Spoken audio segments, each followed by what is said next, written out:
This is going to sound very left-leaning, maybe communist, but the power of the business has really shifted to the power of the employee. So you individuals that are in school right now and soon to be graduating are a scarce commodity and one of the most important things for any community. Don't think that when you're in your interview. You still need to prove to them that you're a good quality person and that you can check your ego enough to actually get a job. So just be careful about that. So I've been fortunate. Basically my resume was what you ran through, Oliver. I'm looking for a job in case anybody didn't pick up on that. But I've been fortunate with my career. I've only been in government, public sector for 4 years. Had great opportunity to work in the private sector before that. And when I came on board and started working in the public sector, I was really nervous and apprehensive about taking the job because I was concerned whether or not it would be dynamic enough. What I found, and I've been quite fortunate working with the City of Sault Ste. Marie, is that I landed in my role just as there was sort of a transformational change going on. And really what it was a recognition that we as a community needed to be far more competitive. We are in a competition for skilled labor, and the only way that we're going to win that is by directly engaging with the employers and looking at how we can improve our community to attract youth and skilled labor. Now, change comes typically as a result of a crisis, and that's not far off what happened here in Sault Ste. Marie.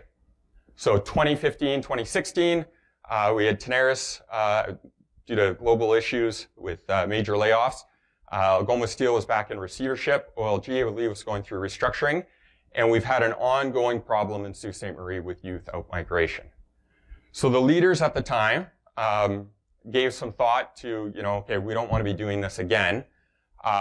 We need to engage with the broader community, come up with a solution. And really what happened was, there was a lot of recognition across the community that we need to diversify. We needed to stop youth outmigration. We need to change up our industries, attracting businesses, what have you. Take that, move it forward. You're looking at, okay, well, what do we need to do to improve our community, to draw these people here, to draw these businesses here? That has since transitioned, same problem is here, but that has since transitioned to a community that is thriving right now in terms of jobs. I've got a labor force development coordinator that works underneath of me, finding positions and running the Rural and Northern Immigration Pilot Program. Right now, we have over 150 jobs, all between 70,000 to over 100,000 that we're trying to fill locally. We've got over 1,000 positions that we're trying to fill right now. And as our labor force ages, we've got about 9,000 that we've got to fill in the next few years. So we've moved the needle in terms of the jobs, the industry, what have you. But the big issue remains, how are we going to fill those? How are we going to get people like you to come to Sault Ste. Marie and to stay? And that's been a major issue, not only in Sault Ste. Marie, but remains a major issue across North America and the globe. So within the municipality here, there's a few things that we've recognized. One, we need to move away from just investing in basic infrastructure. The city, since 2016, has actually created for the first time a community development department. So we're actually looking at how we can invest in more splash pads, how we can invest in arts and culture, how we can work directly with the employers. Let's put this caveat, I don't run the zoo, so I can say some things here that might get me in trouble. Just hopefully you'll take this off YouTube. But we really do need to work far more closely with the colleges and the university because they are the primary driver for attracting people here. And kudos to you guys for doing a great job. But when we look at what we need to do to draw people here, really what we're looking at is what are our competitive advantages? How do we play off of those? And how do we market them? Because all communities have a competitive advantage. They do a really poor job at actually letting those be known. And so what we're trying to do is we're obviously doubling down in terms of the lifestyle component that we have here. There's lots of great outdoor recreation. There's lots of good investments being made, with the new twin pad, the bike trails, waterfront improvements. We're looking at investing in our arts and culture. We've tripled our funding for arts and culture. And we're also working really closely with employers. So when we recognized that there was a major deficit of skilled labor, it was the municipality that lobbied the federal government to become one of the 11 communities across the country to host the Rural and Northern Immigration Pilot Program. So what we're doing right now is we're working hand in glove with employers to identify what needs they have, and then we're marketing Sault Ste. Marie both within Canada and outside Canada. We are trying to source as many employees as possible. We know that there's major limitations in terms of skills, so that's why our reach is so broad. What we need to make sure happens is that when they land in Sault Ste. Marie, that they want to remain here. And so we're working really actively with our cultural groups to make sure that we've got an appropriate network in place so that when people come from outside of the country, they can connect with newcomers that are already here. We're making sure, to the extent that we can, that they have the amenities that they need. So we're actively investing in the downtown. We're hoping that that sparks other private investment, and that is something that we've seen. There's been upwards of $18 million invested in the past few years through the private sector in the downtown. So we're starting to see things turn around. And why the downtown is important is when you move to a city, particularly one as car-dominated as Sault Ste. Marie, if you don't have a vibrant place where you can walk and actually interact with people, your social interactions are limited completely.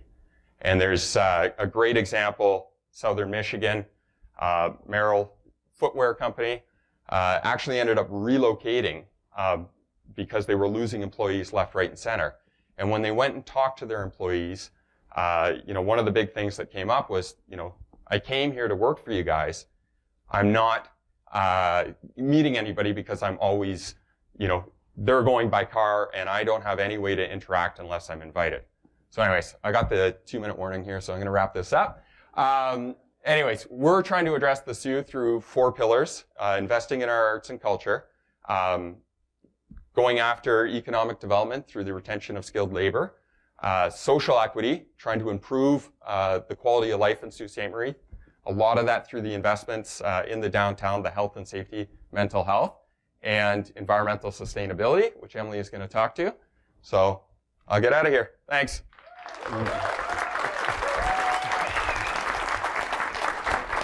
The 4 pillars that Travis mentioned are fundamental for the continued growth and vibrancy of Sault Ste. Marie.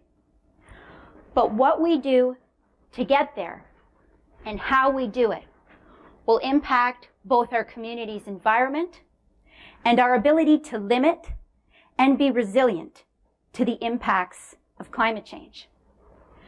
Climate change is the defining issue of our time, and we only have 7 years left to limit global warming to 1.5 degrees Celsius above pre-industrial levels or face catastrophic social, economic, and environmental impacts. Human-induced climate change is already causing very dangerous changes to nature. In the past 3 years, we have seen such severe weather and impacts to our environment. From 2019 to 2020, severe drought in Australia led to catastrophic fires causing extreme damage. Fast forward to 2021, and a little closer to home, where a fire burnt almost the entire village of Lytton, British Columbia, after temperatures reached 49.6 degrees Celsius. That's almost 50 degrees Celsius. Take that in for a moment. Same year, opposite end of the spectrum, severe flooding in Abbotsford, British Columbia impacted land, crops, and livelihoods. This year, severe monsoons flooded almost the entire country of Pakistan.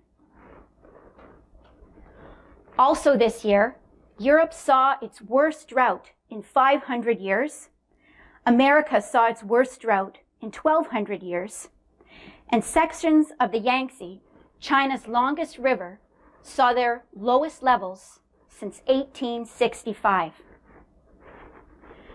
A few months ago, Canada's east coast was hit by post-tropical storm Fiona. It caused catastrophic rainfall, downed trees, flooding, and several deaths. These are dangerous and real incidents that are happening globally and know no borders, and they will impact our economy and our quality of life. Now, as daunting as this may seem, there is an opportunity here for positive change. For every dollar that we spend on climate action, we save $3 to $5 in recovery costs. The clean innovation market is valued at $2.5 trillion. The City of Vancouver's green brand alone is worth $2.5 billion based on its perceptions of sustainability. At the end of the day, embracing sustainability improves the bottom line for businesses, big and small. And cities are a great starting point for climate action. In 2019, the City of Sault Ste Marie took a big step in its climate action journey. We developed our very first community greenhouse gas emissions reduction plan to identify where our emissions are coming from. We then adopted a reduction target, and a plan was established that was unanimously approved by City Council on December 14th, 2020. It outlines short, medium, and long-term actions in the buildings and energy, transportation, waste, green space, economic development, and municipal leadership sectors. Our target is net zero emissions by 2050.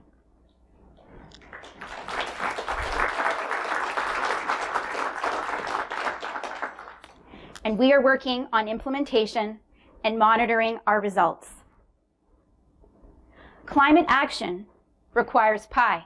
Now, before you get excited, for a mouth-watering slice of lemon meringue, my personal favorite, blueberry. PIE stands for partnerships, investments, and education.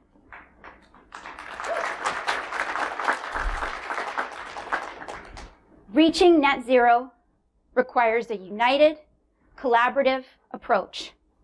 It requires shifting away from things we've done forever, adopting new technologies and processes and systems that power our cities.